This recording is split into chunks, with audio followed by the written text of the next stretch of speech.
À toi de jouer.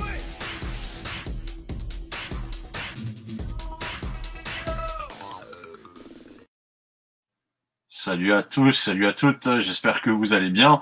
On se retrouve aujourd'hui en live et on a une nouvelle vidéo pour parler de Yu-Gi-Oh! Alors évidemment, j'espère que vous allez bien, que ce début d'année s'est bien passé pour vous.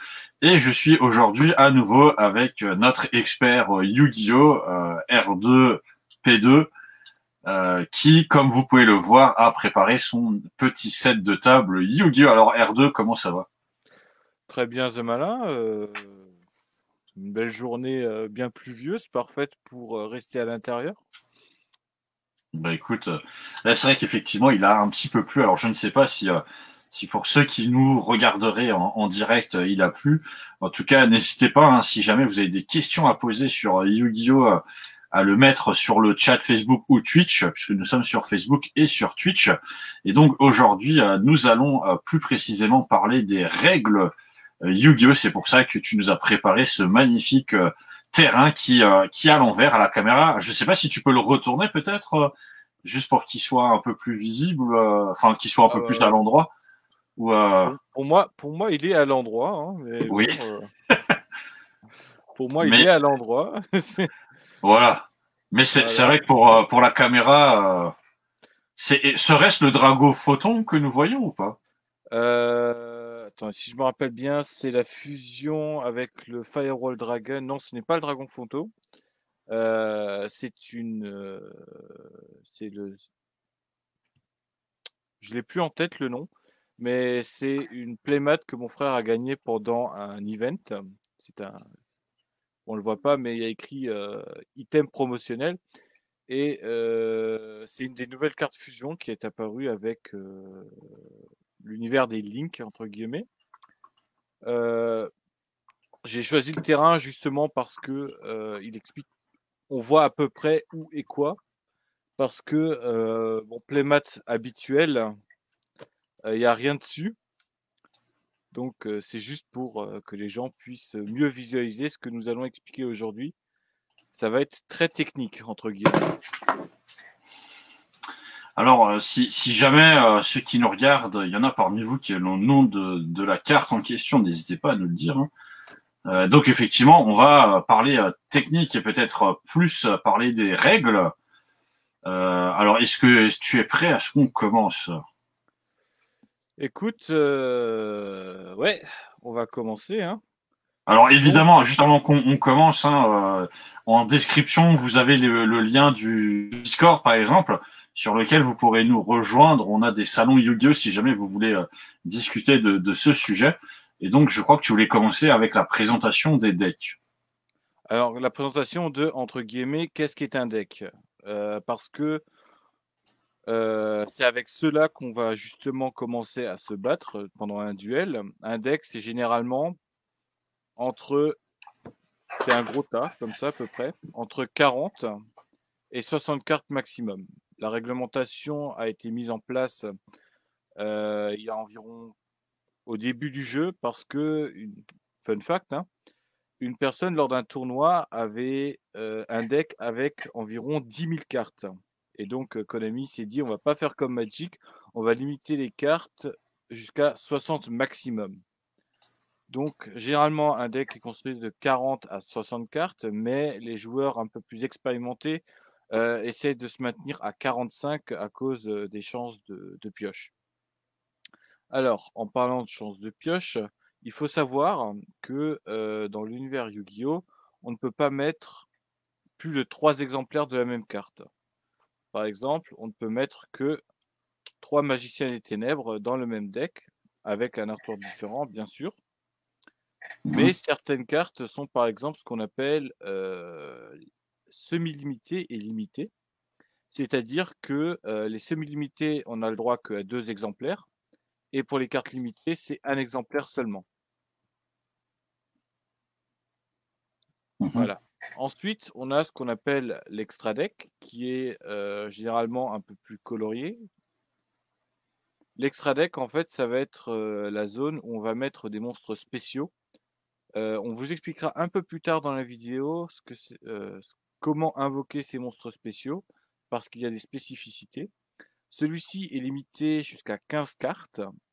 Autrefois, c'était 20, mais elle était descendue à 15 pour des raisons de spammage, principalement de l'extra deck. Et ensuite, on a, et ça c'est plus utilisé dans le Yu-Gi-Oh! Compétitif, c'est ce qu'on appelle le side deck. Le side deck, ça va être 15 cartes qu'on peut mettre en plus de son deck.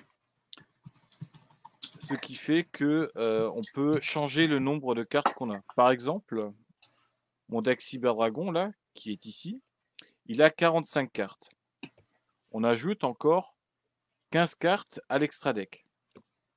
Le side deck, ça va être, je prends environ, hein, ça a environ 15 cartes qu'on met avec. Donc, résultat des courses, mon deck de 45 cartes, parce qu'un duel Yu-Gi-Oh! Ça se joue en 3 tours en compétitif. Si par exemple, j'ai les cartes qui mettent dans le side deck, je peux les, à la fin du premier match, je peux les chercher, remplacer les cartes que j'ai dans le main deck, donc le deck en question qui est ici, mais le nombre doit être égal au nombre de cartes initiales. Ça signifie que comme j'ai 45 cartes là-dedans, quand j'aurai cherché les cartes de mon side, je dois en avoir 45 à la fin. Mhm. Mais Donc pour faire simple, c'est tu ne peux, enfin si maintenant tu changes 2 cartes de ton deck principal, tu dois prendre 2 cartes de ton side deck, les échanger. Tu ne peux pas, par exemple, n'échanger qu'une seule carte et dire que la deuxième carte du deck principal, en fait, tu la mets de côté, parce que dans ce cas-là, tu passerais à 44 cartes. Tu dois faire un échange égal entre le deck principal et le side deck. c'est ça. Et le truc intéressant sur le side deck, c'est que vous pouvez mettre des monstres qui iront dans l'extra deck ou bien dans le main deck.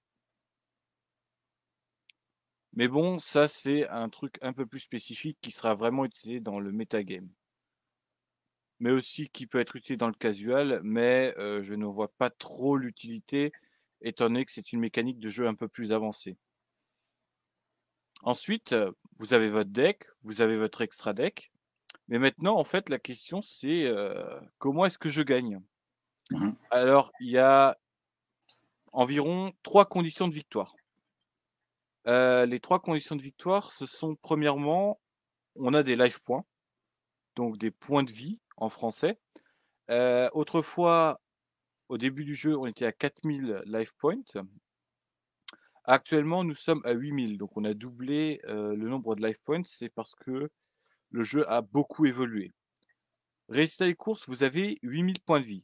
La première condition de victoire, dans ces cas-là, c'est comme dans tous les jeux de cartes à collectionner ou jeux de cartes de construction, il faut réduire les life points de votre adversaire à 0. Mhm. C'est-à-dire que, il n'a plus de points de vie.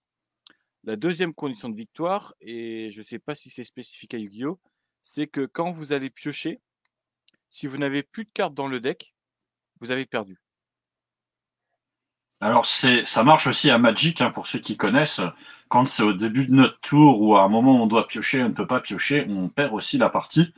Et pour la petite anecdote aussi, puisque moi aussi je vais faire des anecdotes, pour tous ceux qui et toutes celles qui ont pu voir le dessin animé Yu-Gi-Oh, on a la très belle partie entre Sting le silencieux qui est manipulé par Marek, qui affronte Yugi avec Slifer le dragon du ciel et qui perd la partie parce que Yugi réussit à lui faire piocher toutes ses cartes et comme il ne peut plus piocher, il perd. Attends, il va deck out avec Slifer. Ouais, c'est vrai que Slifer dragon du ciel, il est quand même très apprécié. Attends, je les retourne. Les cartes de dieu égyptiens, hein, toujours encore demandées de nos jours, hein. Bref, mais bon. Alors, pour les conditions de victoire, on a encore, et pour tous ceux qui ont vu le premier épisode de Yu-Gi-Oh, on a des conditions de victoire avec des monstres spécifiques. Attends. Je crois que j'en ai une en plus. On a le très célèbre Exodia le maudit. Lorsque vous avez ces 5 cartes en main, vous gagnez automatiquement le duel. Je crois que j'en avais acheté une au Japon d'une carte comme ça, qui était exclusif. Voilà. Alors j'ai déjà réussi à gagner un duel en invoquant Exodia le maudit. Alors le deck Exodia est quand même très utilisé pour, par exemple, des duels de démonstration. Il est fun, rapide à jouer, il y a beaucoup de pioches. Ça peut être très amusant pour, par exemple, découvrir Yu-Gi-Oh! Ou bien pour un deck fun, en jeu entre amis. Bon, ça, c'est une carte que j'ai achetée directement au Japon quand j'y étais il y a 2 ans. Et c'est une anglaise. Elle a été sortie dans des éditions spéciales qui sont sorties que au Japon. C'est, je sais pas si on la voit bien, c'est le dragon légende, le Legendary Dragon, le dragon blanc légend, le dragon blanc aux yeux bleus légendaire. Et cette carte est interdite de jeu. Et il y a écrit, à partir du moment où elle a été invoquée, si tu attaques ton adversaire, eh bien, ses points de vie descendent à 0, tu as gagné automatiquement. Ce sont des cartes spécifiques de conditions de victoire qui sont naturellement interdites de jeu dans les... sauf en cas de jeu casual, ça c'est autorisé. Voilà. Donc Exodia, le meilleur exemple qu'on peut donner pour ce genre de type de carte avec conditions de victoire, c'est Exodia. À partir du moment où vous avez 5 cartes en main, vous avez gagné. Alors, on répète les conditions de victoire, c'est les life points Mhm. à 0, plus de pioche, ou bien l'invocation d'un monstre à caractère spécial tel que Exodia. Voilà. Ensuite, ben, il faut bien jouer quelque part. Donc, par exemple, comme vous le voyez ici, nous avons un terrain. Le terrain est constitué d'une zone où vous allez poser votre deck, Mhm. une zone avec votre extra deck, donc là où vous allez mettre vos monstres spéciaux, une zone avec les magies et pièges. On vous expliquera un peu plus tard dans la vidéo ce que sont les magies et pièges. Les zones de monstres, le cimetière et la zone de terrain. Ça, ce qui est en haut, ça n'existait pas au début du jeu. C'est un ajout très récent qui s'explique aussi par l'ajout de nouveaux monstres à caractères spéciaux qui sont aussi expliqués un peu plus tard, qui sont les Link. Ah oui, et aussi, pour ceux qui sont le plus observateurs, il y a écrit zone pendule. Ça aussi, ça a été rajouté en Master Rules 4. Actuellement, nous sommes en Master Rules 5/révision 2020. Et les monstres pendules sont aussi des monstres assez spéciaux et on demande quand même une grande connaissance du jeu pour les maîtriser. Je vous expliquerai leur principe de base aussi. Ça peut être très intéressant. Moi, par exemple, je ne comprends absolument pas comment on peut le jouer, mais mon petit frère, lui, Ah, il y va à la one again, il comprend. alors il faudrait peut-être faire une vidéo avec Ian, qui est aussi un membre de Gamers Voice, et qui lui justement à même de te l'expliquer, je pense, en jouant. Peut-être une prochaine vidéo sur ce thème. Tant qu'il joue pas en démion aux yeux impairs, ça me va. Je crois qu'il joue quoi? Clip Force, si je me rappelle bien. Alors, Bref. Yann est un grand fan des decks héros. Ah, je suis en train d'en construire un rétro là actuellement. Bref, la zone de monstres extra, c'est une zone, c'est la 6e zone où vous pouvez invoquer des monstres, mais qui sera plus spécifique pour les monstres de l'extra deck.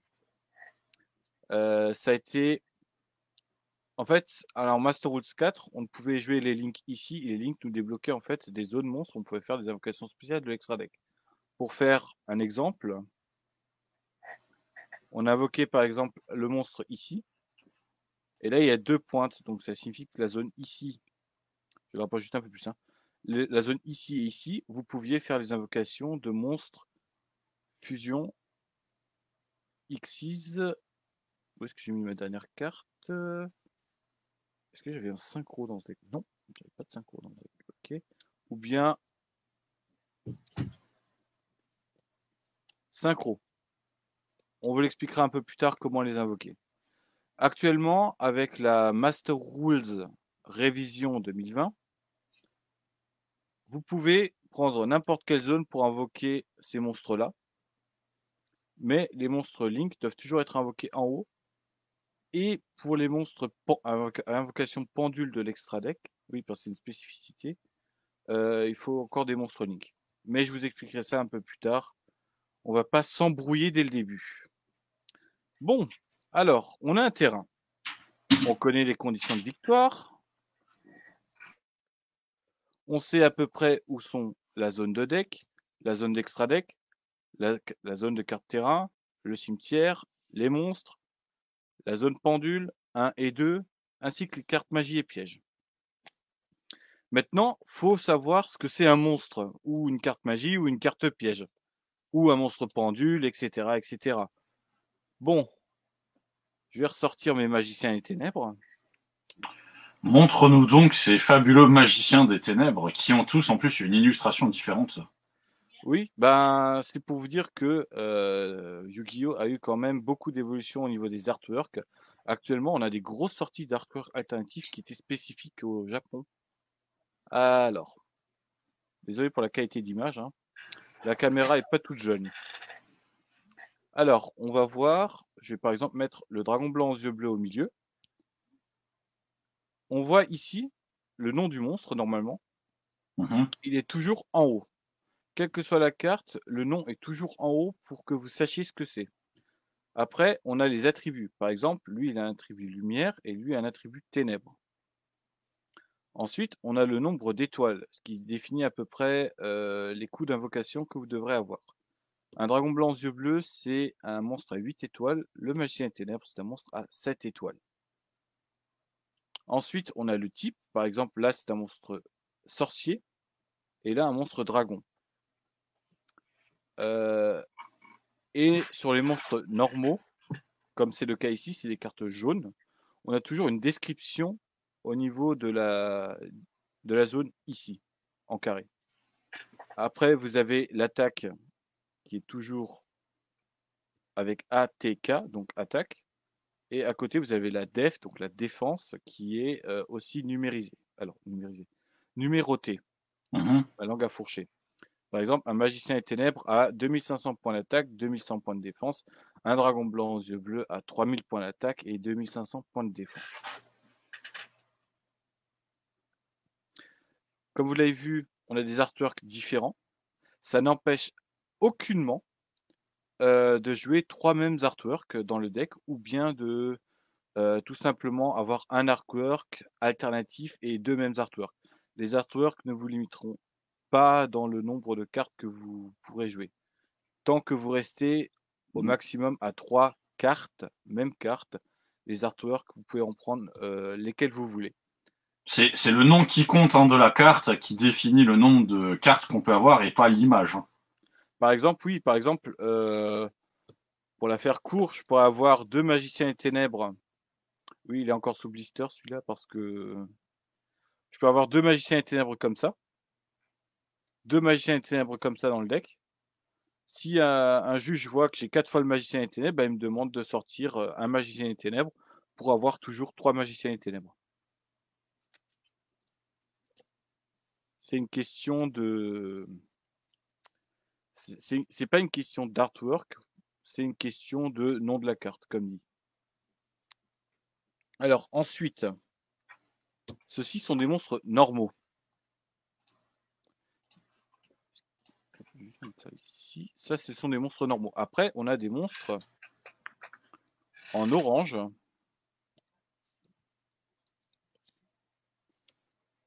Quand on parlait des decks héros, hein, des monstres en orange qui sont ce qu'on appelle des monstres effets. Mhm. Ces monstres effets, comme il est indiqué, ils ont les mêmes caractéristiques. Leur nom, leur attribut, leur niveau, donc combien il faudra payer pour les invoquer, l'artwork, l'attaque et la défense. À la différence des monstres normaux, vous n'aurez pas de description. Vous aurez un effet. Cet effet, il peut être de type continu, de type ignition, rapide ou déclencheur. Par exemple, ces deux monstres ont à peu près le même effet.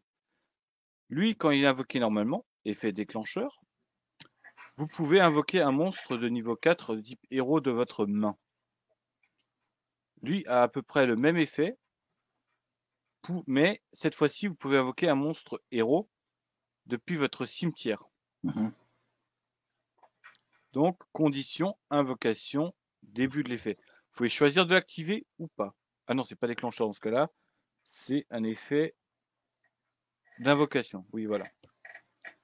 Après, vous avez d'autres monstres, comme par exemple... Où est-ce qu'elle est, ma belle? La demoiselle aux yeux couleur bleue, qui, elle, dans ce cas-là, a vraiment un effet déclencheur. C'est-à-dire, à partir du moment où cette carte est ciblée par une attaque, vous pouvez la changer de position et invoquer directement un dragon blanc aux yeux bleus. Ça, c'est un effet déclencheur. Après, on a les effets continus, comme par exemple avec le chevalier commandeur. Le chevalier commandeur a un effet continu très basique. C'est, tant qu'il est sur le terrain, vous augmentez de 200 points d'attaque, 400 points d'attaque, tous les monstres guerriers que vous contrôlez.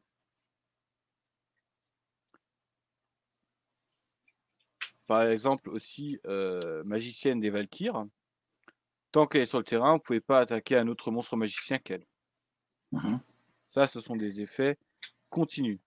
Les effets d'ignition sont généralement, par exemple pour le dragon armé LV5, sont généralement des effets avec coup. Par exemple, dragon armé LV5 dit défausser un monstre et sélectionner un monstre adverse avec une attaque égale ou inférieure au monstre sacrifié, enfin discardé, et détruisez-la. Ça, c'est un effet d'ignition. Après, on a encore les effets rapides. Les effets rapides, que j'en ai une, oui, normalement je devrais en avoir une. Les effets rapides sont des effets que vous pouvez utiliser pendant le tour adverse. C'est-à-dire que, par exemple, les effets déclencheurs ne peuvent pas être utilisés pendant le tour adverse. Les effets continus sont continus, donc ne sont activés qu'une fois. Les effets déclencheurs, si ce ne sont pas des effets rapides, ne peuvent pas être utilisés pendant le tour adverse. Donc, un effet rapide, par exemple, ce serait... où est-ce qu'elle est, ma belle carte?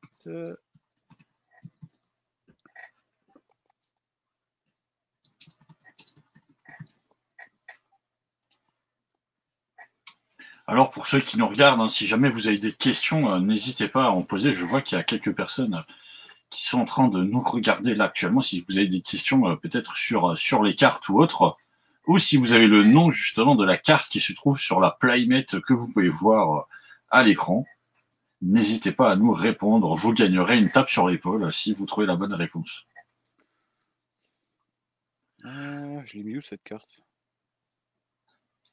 Alors malheureusement, je ne peux pas te dire où tu l'as mise, car déjà je ne le sais pas, et de là où je suis, je ne peux pas te voir. Enfin, je ne peux pas voir ce que tu fais, donc. Attends, ah non, je l'ai ici. Je l'ai dans l'extra deck, c'est vrai. Hop, il est là. Cyberdragon infini, il a un effet rapide qui dit... Généralement, c'est écrit en tout petit, en bas, à la fin, ou au début, en haut. Et son effet à lui, ça dit, par exemple, tu détaches un matériel et tu peux, par exemple, contrer l'effet d'un autre monstre. Donc, par exemple, vous attaquez avec ce monstre-ci, la demoiselle The couleur bleue, vous pouvez en fait annuler, avec votre effet rapide, l'effet de cette carte. Ce qu'on appelle une chain. Et c'est encore assez complexe. Donc, on va se limiter à effet rapide égale utilisable pendant le tour adverse. Soit pour gêner l'adversaire, soit pour gagner un avantage, soit pour faire des invocations. Voilà. Donc, on a les monstres normaux qui sont plus très utilisés. Les monstres effets qui vont être, sauf si vous jouez un deck magicien ténèbres, Blue Eyes, Red Eyes, quasiment la totalité des cartes que vous aurez. Voilà. Pardon.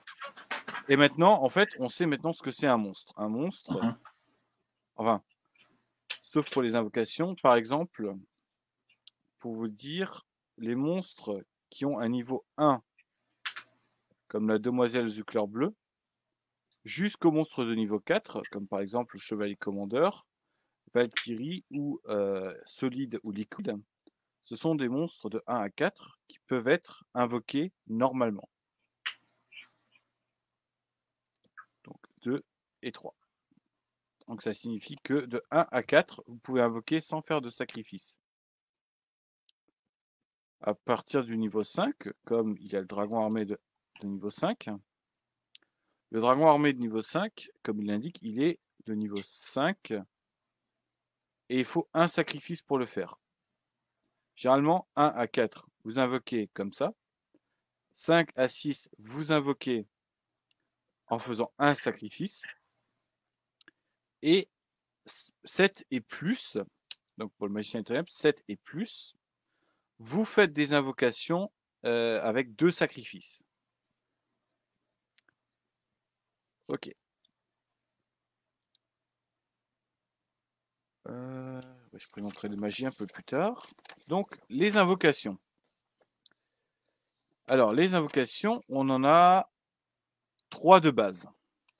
Enfin, on peut faire une invocation, mais il y a 3 types d'invocations différentes.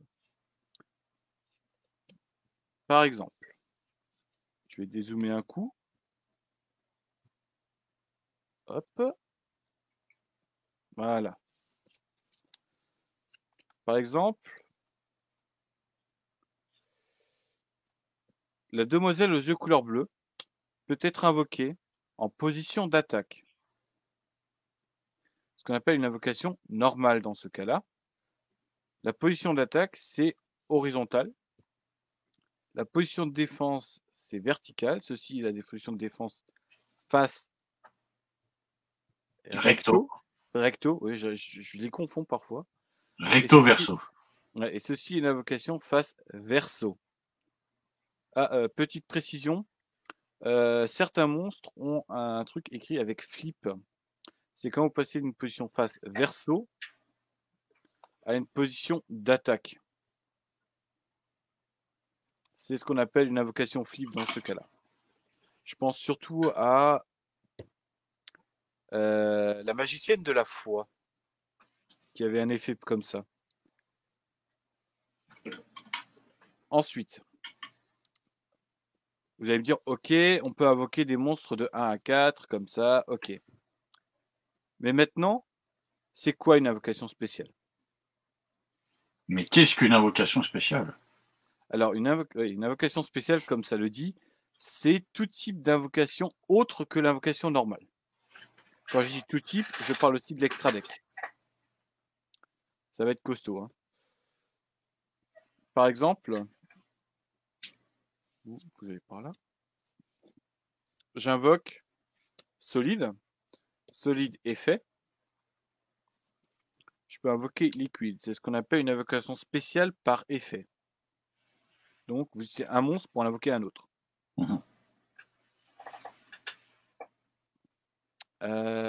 Ensuite, dans invocation spé, on a par exemple Sagan. Sagan, où est-ce que j'ai mis Sagan? J'en avais vu un quelque part là dernièrement. Je suppose qu'il doit être dans un deck, mais je ne sais pas lequel. Vous qui nous regardez peut-être dans le chat, vous pouvez nous dire, à votre avis, dans quel deck a-t-il bien pu mettre Sagan? Est-ce un deck dragon blanc aux yeux bleus? Est-ce un deck zombie? Est-ce un deck magicien des ténèbres?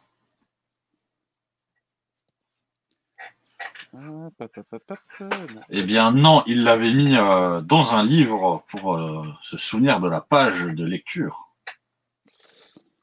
Fort possible. Sagan, le roi des rats, c'était des cartes, en fait, on les détruisait. Et ça vous permettait aussi de faire une invocation spéciale depuis le deck. C'est aussi des invocations spé dans ces cas-là.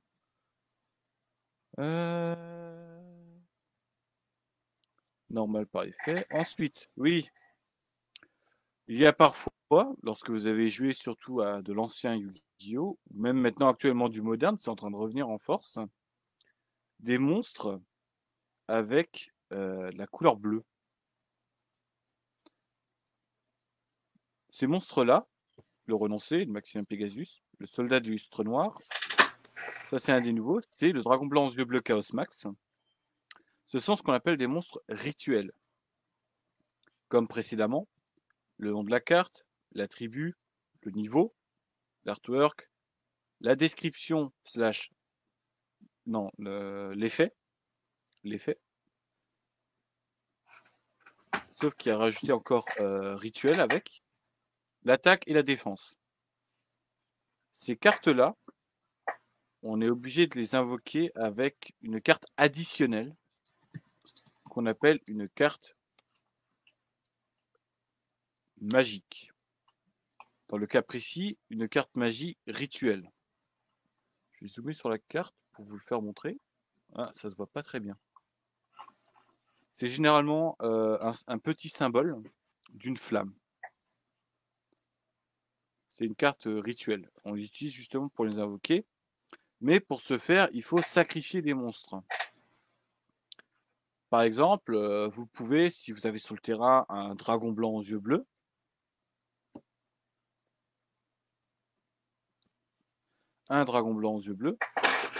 vous pouvez par exemple utiliser la magie rituelle sur le dragon blanc aux yeux bleus pour invoquer le Chaos Max depuis votre main. Oui, grosse précision, les monstres rituels, sauf si la carte magie le précise, ne peuvent être invoqués qu'à partir de la main. Donc il faut avoir la carte en main. Et le nom, sauf précision sur la carte, parce que c'est toujours une question de lecture, le niveau doit être généralement égal. Oh mince! Doit être généralement égal au. Nous voyons toujours ton écran, ne t'inquiète pas. Oui, mais c'est juste que je préfère l'avoir en plein écran parce que. Et pour ceux qui nous regarderaient, vous avez vu sans doute apparaître un chat à côté de moi, c'est tout à fait normal. J'ai fait une invocation. Une invocation de chat. C'est une créature de niveau 1, donc il n'y a aucun souci. D'ailleurs, il existe un deck chat de niveau 2 à 3. Et il est assez marrant à jouer. Bref. J'en étais où? Oui, depuis la main, sauf si la carte précise autre chose. Il peut y avoir. Bref, ça, ce sont des monstres rituels. Et oui, donc le niveau doit être égal, sauf précision de la carte, au niveau du monstre en question. Par exemple, pour le soldat illustre noir, vous pouvez utiliser très bien un dragon blanc aux yeux bleus pour l'invoquer. Par exemple, pour le renoncer, il faut un monstre de niveau 1. Dans ce cas précis, vous pouvez par exemple utiliser un monstre tel que la demoiselle aux yeux couleur bleue, ou bien encore, et ça c'est la petite mascotte. Hop, t'es où mon grand? Un Kuribo. Personne ne peut battre Kuribo. Voilà. Ça, ce sont les monstres rituels. Donc, je le rappelle, une carte de magie rituelle, un monstre sur le terrain dont le niveau est égal au niveau du monstre invoqué, qu'on veut invoquer, et le monstre doit être en main. Certaines magies rituelles ont d'autres effets pour ces invocations-là, mais c'est une vidéo qui est dédiée pour être basique à fond. Donc, un monstre sur le terrain de niveau égal au monstre qu'on veut invoquer, la magie rituelle et le monstre rituel en main. C'est tout ce que vous avez besoin de savoir sur l'invocation rituelle. Après, on a l'invocation fusion. L'invocation fusion, comme pour la rituelle, les monstres sont dans l'extra deck. Donc, le paquet de 15 cartes que vous avez ici. Et pour cela, hop, j'ai choisi 3 exemples assez parlants. Le dragon blanc aux yeux bleus ultime à 3 têtes. Une fusion qu'on a de Buster Blader et le paladin sombre, comme ils le disent en version française. Ce sont des cartes violettes, toujours violette. Et comme pour les autres cartes, ils ont un nom, un attribut, un niveau, leurs caractéristiques, si ce sont des guerriers, des dragons, toujours avec écrit fusion à côté, et effet. Oui, les monstres effets, comme dit, ça va composer 90%, voire 100% de votre deck, en termes de monstres. L'attaque, la défense, et puis basta. À la différence des monstres rituels, vous ne devez pas prendre compte du niveau. Dans ce cas précis, on va en prendre compte des noms de cartes qu'on a besoin pour les invoquer. Et pour ce faire, on doit aussi s'aider d'une magie, dans ce cas-là encore, qui sera, et qui est encore très bien utilisée dans le jeu actuellement, la polymérisation. Ouais, je sais, dans l'animé, ils ont pris un autre artwork. Hein. La polymérisation va vous permettre, par exemple, pour invoquer le paladin sombre, de prendre un magicien des ténèbres. Je l'ai rangé où, mon magicien des ténèbres? Tu l'as sans doute mis dans un deck. Mais tu devrais faire plus attention à tes cartes. Je vois qu'elles disparaissent facilement. Ah, c'est le problème quand tu as le bureau rempli de cartes. Là, vous voyez, c'est clean, mais tout autour, c'est un bordel sans nom avec beaucoup de cartes. Donc, c'est le magicien des ténèbres, ainsi que le Buster Blader. Oui, parce que les deux premières lignes sont toujours le nom des monstres que vous avez besoin. Dans ce cas-là, un magicien sombre plus un Buster Blader. Vous faites une polymérisation, ce qui vous permet d'invoquer votre paladin depuis l'extra deck. Mais vous pouvez aussi utiliser un même monstre, dans le cas précis, le Buster Blader, toujours avec une carte de polymérisation ou de fusion, et le dragon blanc aux yeux bleus, pour invoquer celui-ci. Et dans le cas ici présent, il faudra 3 fois le dragon blanc aux yeux bleus. Donc, en gros, les invocations fusion, ce sont des monstres violets, où on ignore le niveau, mais où on a besoin du nom exact du monstre à utiliser. Donc, pour par exemple le paladin noir, c'est Magicien Ténèbres et Buster Blader, plus la carte Polymérisation, qui va être nécessaire pour l'invocation des monstres fusion. Ça, c'était encore la partie simple qu'ont connu les premiers joueurs de Yu-Gi-Oh! Donc les invocations sacrifices qui sont de 5 à 6 pour un monstre, et donc etc., etc. Maintenant, on va rentrer dans ce que j'appelle le New Yu-Gi-Oh! Enfin, plus si neuf que ça, mais qui sera des découvertes pour certains joueurs ou certaines personnes qui découvrent justement. Ce sont les monstres à ce qu'on appelle synchro. Les monstres synchro, qui sont des cartes argentées. Hop, je vais chercher l'autre. Hop là. Dans ce cas-là, vous n'aurez pas besoin de magie. Pas du tout même. Vous aurez besoin de monstres. Mais des monstres spécifiques. Hop. Et mademoiselle aux yeux couleur bleue. Pour vous donner un exemple, dans ce cas-là, il va falloir faire attention au niveau de vos monstres. Par exemple, mon Crystal Wing a un niveau 7. Ah non, il faut d'abord que j'ai... Oui, pardon, je me suis trop avancé. Il faut d'abord que je vous explique ce que c'est un monstre synthoniseur. Un monstre synthoniseur, comme la demoiselle aux yeux couleur bleu ici présent, autofocus de mai, ça va faire... il y a toujours écrit effet. Alors, le type de monstre que c'est, donc sorcier. On le voit très mal, mais c'est pour vous montrer environ. Après, vous avez synthoniseur, puis effet. Un synthoniseur, ça va être un monstre qu'on utilise pour justement accéder à l'invocation synchro. L'invocation synchro demande deux conditions qui sont toujours généralement énumérées en tout premier sur les cartes synchro. Ça va être principalement un monstre synthoniseur, dans notre cas ici la demoiselle aux yeux couleur bleue, et dans un deuxième cas un monstre non synthoniseur. Dans ce cas-là, le dragon blanc aux yeux bleus, ou tout autre monstre tant qu'il n'y a pas écrit synthoniseur dessus.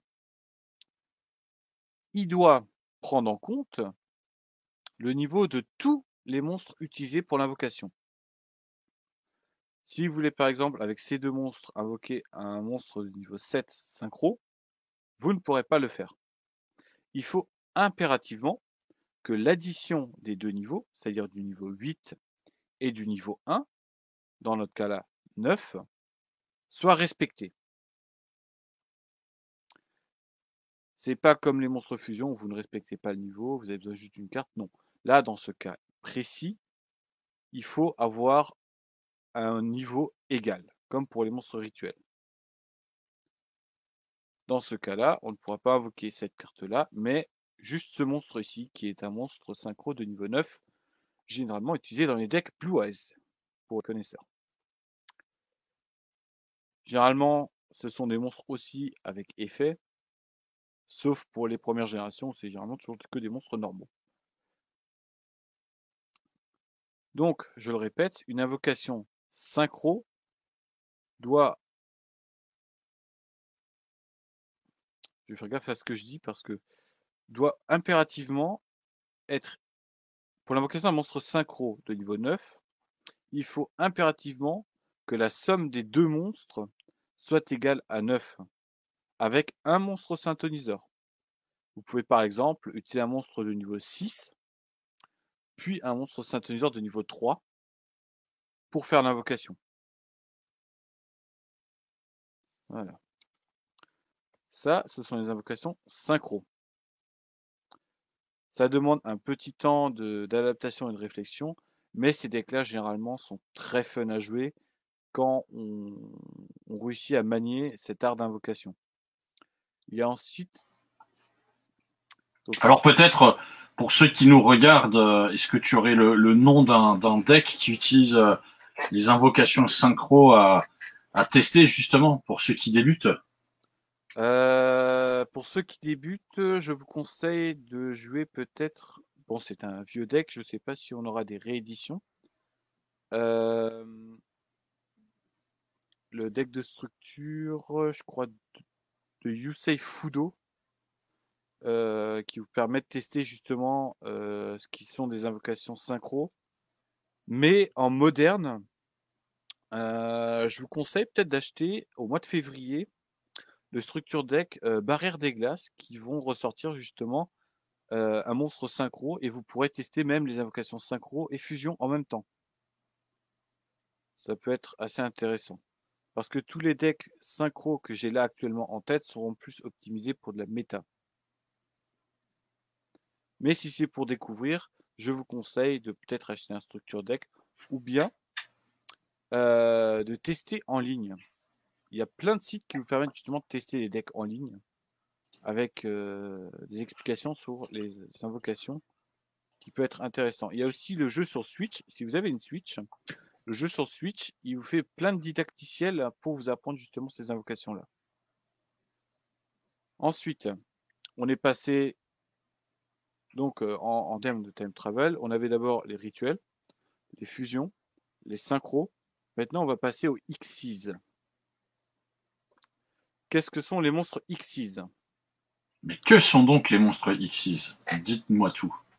Ah, je vais vous le dire tout de suite. Ce sont des monstres, je vous en ai montré un précédemment, avec des cartes noires. Et, comme dit, le nom, l'attribut. Mais, à la différence de tous les autres monstres, ils n'ont pas de niveau. Ils ont des rangs. Et certaines cartes jouent vraiment là-dessus. On a leur spécificité, X, Y, Z écrit dessus. Et si c'est des monstres à effet, normalement, l'effet ou la description de l'effet, l'attaque et la défense. Jusque-là, rien ne change. Sauf sur l'invocation. Un monstre Xyz doit impérativement, et j'ai bien impérativement, avoir 2 monstres minimum de niveau égal. Donc, dans notre cas précis, il faut... Où est-ce que tu es passé, toi? Voilà. Il faut, par exemple, pour Ebon, le sorcier supérieur, il faut 2 monstres de niveau 7. Généralement, on les invoque comme ceci. On met les cartes matériaux en dessous et le monstre Xyz au-dessus. À la différence, tous les monstres Xyz ont des effets d'ignition. Ça signifie que vous devez sacrifier un monstre matériel qui sera envoyé au cimetière pour utiliser leurs effets. 1, voire 2. C'est toujours précisé sur la carte. Pour ça qu'il faut toujours lire beaucoup ces cartes. Mais vous me dites, ouais, mais un rang 7, c'est très élevé à invoquer. Faut d'abord faire venir 2 monstres de niveau 7, c'est quand même très usant. Pas de souci. Le jeu a tout prévu. Vous avez par exemple 2 monstres de niveau 4. Vous les X6 et vous invoquez un monstre de rang 4. Donc, et pour utiliser son effet, comme d'habitude, hop, on envoie au cimetière pour activer l'effet. Donc, une invocation X6, c'est même une des invocations les plus simples qui existent et je trouve qui est les plus agréables à jouer. C'est, vous avez votre monstre dans l'extra deck, vous avez 2 monstres de niveau équivalent, vous les superposez et vous invoquez votre monstre X6. C'est aussi simple que ça. Il n'y a pas besoin d'avoir une carte magie. Il n'y a pas besoin d'avoir un monstre spécial. Vous pouvez faire ça avec n'importe quel monstre. Et généralement, les monstres X6 sont très fun à jouer. En type de deck, pour connaître, je dirais Cyber Dragon et les Chevaliers Fantômes. Ce sont 2 decks que je joue personnellement et qui fonctionnent du feu de Dieu avec les X6. Ça, c'était pour les invocations X6. Maintenant, on va passer à ce qui ces dernières années... Ah non, pas encore. Faut d'abord que je vous explique ce que c'est un monstre pendule. Parce que là, c'est un autre niveau. Alors, je sais ce que c'est une pendule, mais qu'est-ce qu'un monstre pendule? Alors, Est-ce qu'il me donne l'heure? non, c'est... Bof, non, non. En fait, un monstre pendule, c'est un monstre et une carte magie en même temps. Je m'explique. Si vous jouez votre monstre pendule en zone monstre, il aura son effet de monstre comme tous les autres cartes qu'on a présentées avant. Comme dit, nom, attribut, niveau, artwork, effet, attaque, défense. À la différence près, et on ne le voit pas très bien à la caméra, c'est juste pour vous donner un exemple, ils ont un deuxième effet. C'est leur effet de carte magie. Et vous voyez, à gauche et à droite, il y a des pointes, une pointe bleue et une pointe rouge, avec un nombre écrit dessus. Dans le cas précis de ce monstre-là, il y a écrit 4. Et dans ce monstre-là, il y a écrit 9. Ça signifie que si jamais vous les mettez en zone pendule, qui sont les 2 zones ici, normalement là, mais comme c'est retourné, je vous les montre ici. Vous invoquez votre monstre pendule d'échelle 4 ici, et votre monstre pendule d'échelle 9 ici. Ça vous permet tout simplement d'invoquer tous les monstres ayant un niveau compris entre 5 et 8 de votre main. Ça signifie par exemple, si vous avez 2 magiciens des ténèbres dans votre main, vous invoquez 2 magiciens des ténèbres. Aussi simple que ça. Ça, c'est la base des bases pour jouer pendule. Autre chose à savoir, c'est que généralement, quand ces monstres-là sont détruits, ils ne vont pas au cimetière, ils se mettent sur l'extra deck. C'est leur cimetière à eux. Mhm. Et donc, c'est pour ça qu'on a les monstres avec fléchettes qui sont apparus. C'est parce que autrefois, en fait, on invoquait tout de la main. L'adversaire pouvait détruire les monstres ici, mais toi, en fait, tu pouvais faire revenir tous tes monstres et bailler les boards. Donc, je vais tout de suite vous présenter les monstres liens qui se jouent actuellement en synergie ou bien pour leurs effets avec les monstres pendules. Ça vous permet en fait de débloquer, comme pour la Master Rules 4, des zones d'invocation de vos monstres. Donc, les monstres pendules, les monstres, punaise, je vais y arriver. Les monstres Link. Link. Non, on joue pas à The Legend of Zelda. Ils sont scalés. Alors, ça signifie qu'ils ont aussi leur niveau à eux. Vous avez les Link 1, donc les Link qui demandent un monstre ou un monstre spécifique. Les Link 2, les Link 3, les Link 4 et les Link 5. J'en avais pas sous la main. Quoique, attends. Je crois que j'en ai un. Tu en as peut-être un qui est caché quelque part dans un Ouais, deck. j'en ai un. Ah non, c'est un Link 4. Mince. Oui, j'en ai un caché dans un deck, mais il est en construction. Donc, les deux premières, la première ligne, généralement, pour toutes les cartes en invocation spéciale, ils vous disent toujours qu'est-ce que vous avez besoin. Par exemple, pour invoquer un Link Kuribo, ça va être le plus simple à vous montrer. Vous avez par exemple Rebonjour la demoiselle aux yeux couleur bleue. Link Kuribo dit un monstre de niveau 1. Vous le sacrifiez. Et ça vous permet d'invoquer votre Link Kuribo dans la zone de monstres extra. Après, vous pouvez enchaîner et faire des combos. Mais en base, c'est vous avez un monstre. Vous voyez s'il correspond au monstre que vous voulez, aux caractéristiques d'invocation du monstre. Vous le sacrifiez, vous invoquez. C'est aussi simple que ça.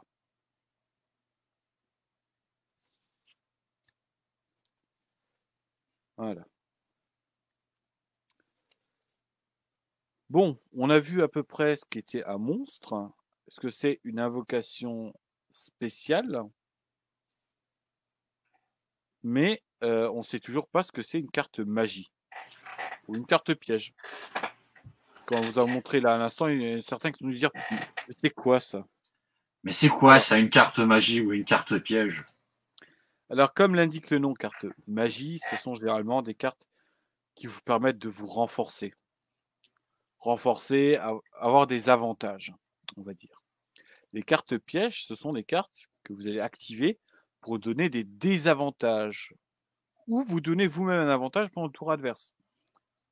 On les reconnaît très facilement. Les cartes pièges sont des cartes roses et les cartes magie sont généralement des cartes vertes. Voilà. Sauf que, comme pour les monstres, il y a différents types de cartes magie et de cartes pièges. Pour être honnête, il y a 5 ou 6 de magie et seulement 3 de pièges. Donc c'est assez facile à retenir. Vous avez les normales, les jeux rapides, les équipements, les continus et les cartes terrain. Oh, j'en ai oublié une. Polynormal. Hop. Il y avait une encore. Ah oui. Et rituels. On n'oublie pas les rituels, c'est très important pour vos monstres rituels. Donc, les magies de terrain ont une zone spécifique qu'on appelle la zone terrain qui vont pouvoir être utilisées là-dessus. Les cartes rituelles vous permettent d'invoquer vos monstres rituels, comme je l'ai montré précédemment. Si ce n'est pas clair, je vous conseille de revoir la chose ou de poser directement la question sur le Discord. Je me ferai une joie de vous répondre. Les cartes de magie continue, c'est comme pour les monstres à effet continu. C'est tant que la carte est sur le terrain, l'effet perdure. Par exemple, fardeau de puissance dit très clairement tous les monstres ouverts sur le terrain perdent en attaque ce qu'ils ont en niveau. Par exemple, le magicien ténèbres qui est un monstre au niveau 7 perdrait 700 points d'attaque et se retrouverait donc à 1800 points d'attaque. Les cartes de magie normaux peuvent être utilisées seulement pendant votre tour. Par exemple, épée de lumière révélatrice, la carte Joker de Yugi-Muto vous permet de gagner 3 tours environ, sauf si elle quitte le terrain. La carte terrain, les cartes équipement qui peuvent être équipées à des monstres pour justement leur octroyer un buff. Par exemple, Salamander, qui était une carte très utilisée par Joey Wheeler sur son Spadassin des Flammes. Et là, une génération de cartes spécifiques qu'on appelle aussi des cartes à effet rapide. Ces cartes magie à effet rapide peuvent être utilisées pendant le tour de l'adversaire. Donc, tout cela pendant votre tour. Je rapide le tour adverse. Ensuite, ça c'était pour les cartes magie. Les cartes pièges, comme dit, sont à 3 types. Continu, contre et normal. Spécificité des cartes pièges, c'est que avant de les activer, il faut les poser. Donc, force miroir doit être d'abord posée et ne pourra être activée que pendant votre tour, le tour adverse. Pareil pour les chaînes et pareil pour annulation d'attaque. Il y a juste à savoir que les effets des cartes continues s'appliquent toujours tant qu'elles restent sur le terrain. Les cartes magie ou piège normales, ça s'active pendant votre tour pour les cartes magie et pour les cartes pièges pendant votre tour ou le tour adverse, ça dépend. Et sont donc directement envoyées au cimetière. Et les cartes contre, là on rentre dans la mécanique de ce qu'on appelle les chains, les spell force, les spell speed. Pour vous le faire gros, en fait, une jeu de cartes rapide peut être contré par un contre-piège. C'est aussi basique que ça.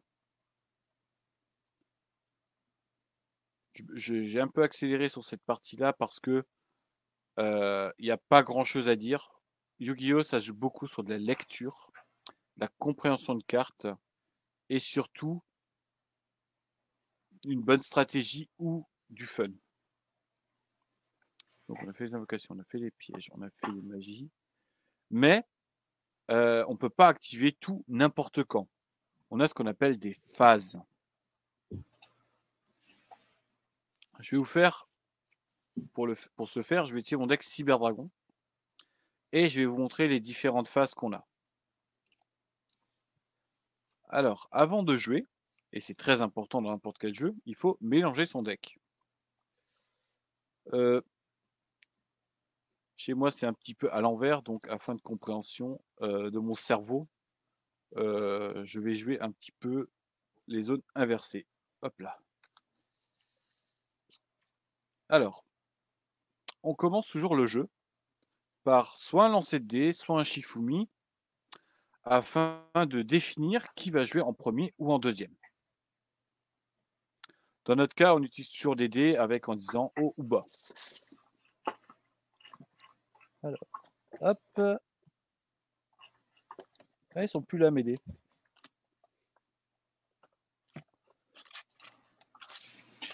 Tu perds aussi tes dés.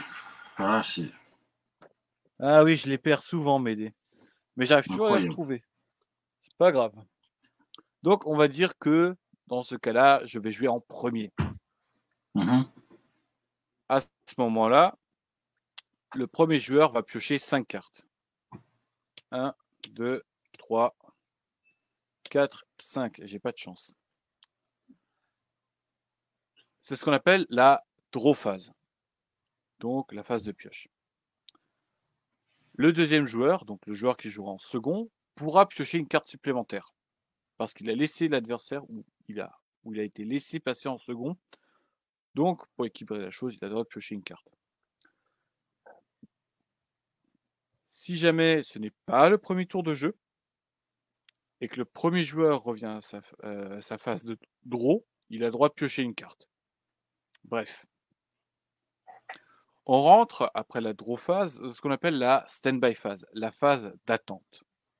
Généralement, cette phase est utilisée pour activer des effets déclencheurs. Je pense généralement au deck métaphysique qui est une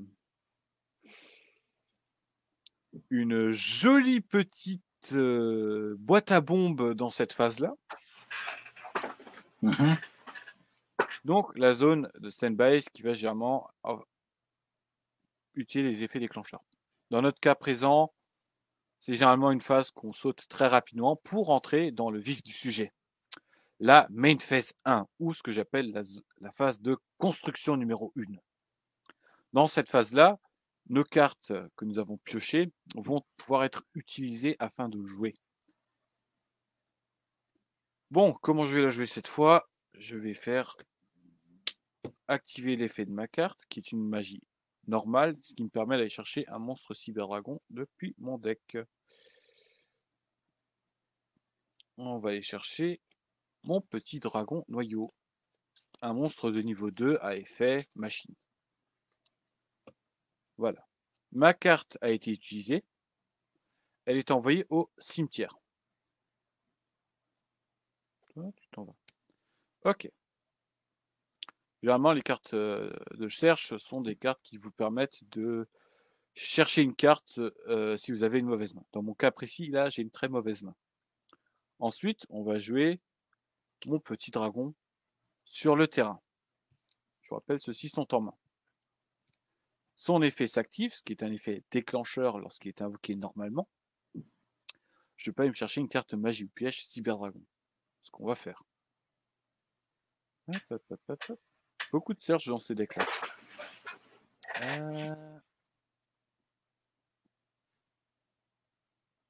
Je ne dirais pas. Non, cyber non.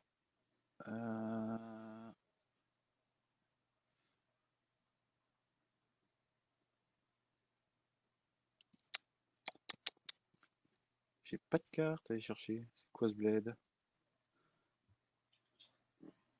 Bref, Pour ceux qui nous regardent, hein, si jamais vous avez des questions, n'hésitez pas à les poser. Hein. Que ce soit sur les cartes ou sur justement les différentes phases. Ou si vous avez des remarques. Ou si vous avez trouvé quel était le nom de la créature qui se trouve sur la playmate. On attend toujours la réponse. Ouais. Donc la carte, je l'ai cherchée, elle va revenir en main. J'ai le clavier juste en dessous, c'est assez délicat. Donc, je ne peux rien faire actuellement. Dans ma main phase 1, donc j'ai invoqué un monstre. Ce que je peux faire pour, par exemple, leurrer l'adversaire, c'est poser 1, 2, 3, 4 cartes sur le terrain. Il va croire que ben voilà, j'ai mis beaucoup de pièges afin de me défendre. Ensuite, quand votre phase de construction numéro 1 a été finie, vous dites Battle Phase. Battle Phase, sauf quand vous jouez en tout premier, c'est la phase de combat. C'est à ce moment-là que les deux adversaires vont faire combattre leurs monstres. Dans mon cas précis, je n'aurai pas beaucoup de chance face à ces monstres, étant donné que j'ai que 400 points d'attaque et 1500 points de défense. Alors, la phase de combat, elle se déroule toujours en 4 phases. La phase déclarative, c'est-à-dire que tu décides d'attaquer. On va ensuite dans une phase de pré-combat où certains monstres peuvent utiliser leurs effets. La phase de dommage calculation, donc la phase où on va calculer les dommages que chaque joueur ou le joueur va prendre. Et la phase où c'est la fin de combat, donc le monstre est soit détruit ou il reste si jamais son effet. Dans mon cas, je vais juste prendre mon dragon ici présent Et on va dire qu'on va avoir une Valkyrie magicienne face à lui. Je décide d'attaquer la Valkyrie. La Valkyrie avec 1600 points d'attaque face à mon Cyberdragon. Elle le démonte. Je prends donc un total de 1200 points de dégâts. Donc vous prenez vos 8000, vous enlevez 1200, ça fait 6800 points de vie. Et à la fin de la phase de combat, mon dragon est détruit. Donc ce sont 4 petites phases dans la battle phase. Autre exemple, si il avait mis sa Valkyrie en position de défense et que j'attaque avec mon noyau, je me prends la différence entre la défense et l'attaque de mon monstre. C'est-à-dire, dans ce cas-là, je me prendrais 1400 points de dégâts, ce qui signifie que je serais à 6600 points de vie. Mais mon monstre ne serait pas détruit. Autre exemple, si jamais j'avais mon monstre en position de défense et elle en position d'attaque, elle m'attaque, j'ai moins de défense que son attaque, mon monstre est détruit à ce moment-là. Mais je ne prends pas la différence entre l'attaque et la défense. Donc, pour résumer, pendant une phase de combat, si l'attaque d'un des monstres est supérieure à un autre monstre, le monstre est détruit. Donc, Valkyrie attaquerait mon Cyberdragon serait détruit. J'aurais mon Cyberdragon en position de défense. Étant donné que son attaque est supérieure à ma défense, elle le détruirait aussi. Mais si mon Cyberdragon attaquait la Valkyrie en position de défense, qui a une défense plus élevée que mon attaque, je me prendrais la différence des dégâts, mais aucun des deux monstres ne serait détruit. C'est beaucoup de calculs parfois. Voilà. La battle phase, donc la phase de combat, comme dit, est en 4 temps. Donc je déclare l'attaque. On regarde la différence entre les deux attaques dans ce cas précis. Mon monstre a une attaque inférieure à l'attaque de l'adversaire. Je me prends la différence, qu'on appelle la dommage calculation. Donc je me prends la différence et à ce moment-là, mon monstre est détruit, bien naturellement. Si jamais vous êtes dans cette situation-là, que vous n'avez, après la battle phase, plus de monstres sur le terrain, on passe dans ce qu'on appelle la main phase 2, donc la phase de construction numéro 2. Ça signifie que si vous avez fait une invocation normale, vous ne pourrez pas en faire. Mais ça signifie que si vous avez encore plein d'invocations spéciaux que vous pouvez faire, vous pourrez le faire bien naturellement. Par exemple, mon dragon est au cimetière. Je peux utiliser son deuxième effet, le retirer du jeu et invoquer un cyberdragon. Où es-tu, mon beau? Voilà. C'est autorisé dans la main phase 2. De toute façon, sauf s'il y a une carte qui limite, les invocations spéciaux sont illimitées. Unlimited power. Voilà. Après que vous avez fini votre main phase 2, donc votre phase de construction numéro 2, on entre sur ce qu'on appelle la end phase. Donc, la phase de fin. Vous passez votre tour à l'adversaire, votre adversaire va faire pareil. Draw phase, donc phase de pioche. Main phase, stand-by phase, vous voyez, on l'oublie tellement. Stand-by phase. Main phase 1, donc ma phase de construction numéro 1. Battle phase. Après la battle phase, en 4 étapes. Donc, si jamais la Valkyrie attaque mon Cyberdragon, c'est une attaque mon attaque est supérieure à son attaque, donc la carte est détruite. Voilà. Ensuite, on entre dans la phase de construction numéro 2, où l'adversaire va pouvoir se construire une défense ou se reconstruire un terrain. Et on termine à la end phase. Et la end phase, en fait, c'est la passation de votre adversaire à vous.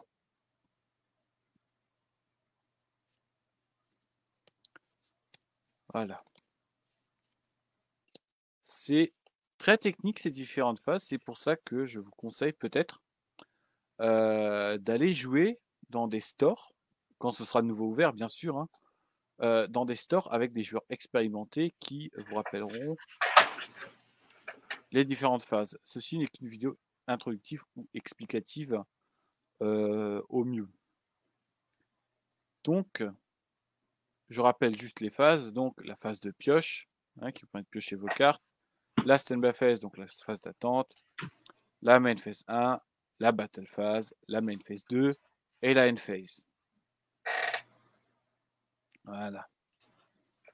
Ce sont à peu près les 5 phases qu'on a dans Yu-Gi-Oh! Mais comme dit, la battle phase ont des intercouches. C'est pour ça que... Mais généralement, elles se superposent très rapidement. C'est pour ça que on ne l'explique pas trop en jeu. Voilà. Ça, c'était pour la partie explication de phase. Maintenant, vous avez dû le remarquer, j'utilise un vocabulaire assez spécifique à l'univers de Yu-Gi-Oh! Ce qui s'explique parce que quand j'ai dû reprendre, j'ai dû en faire environ un an et demi de Yu-Gi-Oh! Pour avoir de nouveau tout le vocabulaire qui va avec. Et récemment, en me baladant sur Internet. Pourquoi tu veux pas? Pourquoi tu veux pas te Non, fermer? mais moi je veux, moi. C'est lui qui veut pas se fermer. Ah ouais. Alors ça, c'est le Buster Blader. Ouais, mais en version Toon, c'est un artiste qui s'appelle Kraus que j'ai découvert. Le playmat que j'ai par exemple est fait par lui, mais il est toujours avec Team Samurai X. Voilà. Alors, si jamais vous n'avez pas bien compris ou peut-être que j'ai mal expliqué, ce qui est aussi un cas, vous pouvez aller sur le site de Konami. Vous tapez Konami Yu-Gi-Oh! Sur votre barre de recherche et vous allez dans livre du jeu et vous pourrez donc accéder à ce PDF qui résume la totalité des règles de Yu-Gi-Oh! Quasi-totalité. Il vous rappelle ce que c'est une carte pendule, un monstre Xyz, comment les invoquer, les différentes phases d'invocation, les monstres synchro, etc., etc., les monstres fusion, les monstres rituels, les invocations de monstres, etc., etc. Je trouve que c'est plus imagé de le faire en vidéo, mais si vous êtes quelqu'un qui aime bien la lecture, je vous conseille de le lire, c'est 14 pages. 14 pages. Fois 2, 28 pages. Environ une trentaine de pages à lire pour à peu près comprendre comment fonctionne le jeu. Là, ils vous remettent les différents symboles pour les cartes magiques qu'on n'a pas pu voir correctement, ainsi que leurs spécificités. Ça vous permet en fait, par exemple, de savoir les spécificités des cartes équipement, magie, terrain, continu, etc. Pareil pour les cartes pièges, ils ont fait pareil. Les conditions de victoire vous sont rappelées ici. Et aussi les différentes phases qu'on vient de voir. Donc la draw phase, spell phase, main phase 1, battle phase, main phase 2, end phase. Vous pouvez aussi skipper votre main phase 2. C'est tout à fait légal. Voilà, voilà, voilà, voilà. Les règles de destruction de cartes. En cas où il y a une victoire, une égalité et une défaite, pour exemple des monstres d'attaque égales, ou plutôt d'attaque de monstres contre attaque de monstres, attaque contre défense. Les chains et spell speed. Je conseille ça plutôt pour les joueurs qui ont déjà une petite expérience de Yu-Gi-Oh! Si jamais c'est juste pour jouer en casual, pas besoin de savoir ce que c'est une spell speed ou une chain. Enfin, si, mais ce sera moins poussé qu'en méta. Voilà. Ils vous disent ensuite des règles complémentaires par rapport aux jeux de cartes limitées et interdits, les données publiques, etc. etc. Et on arrive à ce qu'on appelle le glossaire. Le glossaire, vous allez l'avoir dans ce PDF-là, mais aussi dans tous les PDF, dans tous les decks de structure.